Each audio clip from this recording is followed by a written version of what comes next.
This is one of those, I guess, areas where we wish we could just have a really simple answer.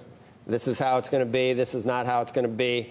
And we're a long way from consensus on this, Chris. What is the right thing to do? No one's ever going to be happy. I agree that we're a long way from consensus. And I also want to point out that there's the idea that there aren't extensive liability protections for the mainstream media under the First Amendment, and that 230 is the only thing that differs here. You know, if you were to get rid of 230, there would still be extensive protection for the decisions that the tech companies make, just as there is extensive protection under the First Amendment for traditional publishers. And a lot of the players in this space like to avoid that difference and to say that it's all 230. It's actually the First Amendment in quite a number of these cases. And so I expect that will be part of the hearing when it finally gets set. For the discussion, and that 230 I think is a great way to make it clear who's responsible for speech. But 230 protects mainstream media too when it has comment boards on its internet sites or when it operates on its through its apps, et cetera. So this idea that 230 is this radically different protective measure for the internet isn't quite right, and that needs to be introduced into the debate and the discussion as well. Andrew, you want in?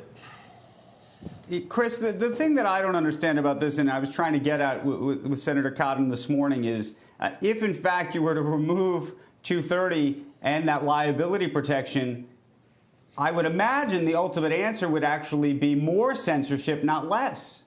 I actually think that that's the most likely outcome, is that you would see a lot more extensive, sort of review of facts. And it's just a burden that you don't necessarily want to place on the companies. It's a role that Facebook has resisted in a number of different ways and has implemented in very particular ways around the election this time to avoid being a tool for Russian disinformation, Russian and other disinformation. It was implemented in the most recent New York Post case in I think what's a very light touch way, where there wasn't a blocking of the sharing of the New York Post piece online the way that there was on Twitter initially, but it was referred for third-party fact checking, and that as that comes back, there will be either a allowance for it to spread normally through a newsfeed promotion, or it would be labeled, and in the most extreme cases blocked. But that's all reserved primarily for COVID misinformation, so and Chris, things that will immediately cause people to be harmed. Can you explain then the political calculus for those politicians who come on our air and elsewhere who've suggested that there should be liability? It's a very also easy saying that they don't want censorship. Right. It's a very easy means of trying to work the refs, that they're not happy that this story isn't spreading the way that they expected it to. And so they're just trying to push it as aggressively as they can, just the way that the president did in the debate last night.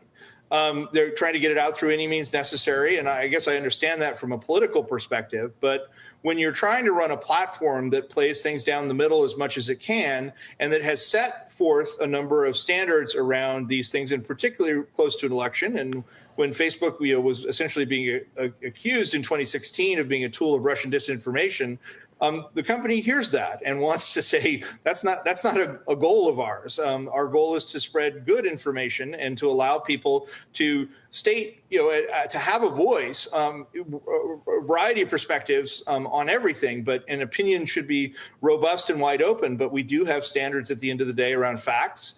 And in particularly close to an election, that protocol gets implemented.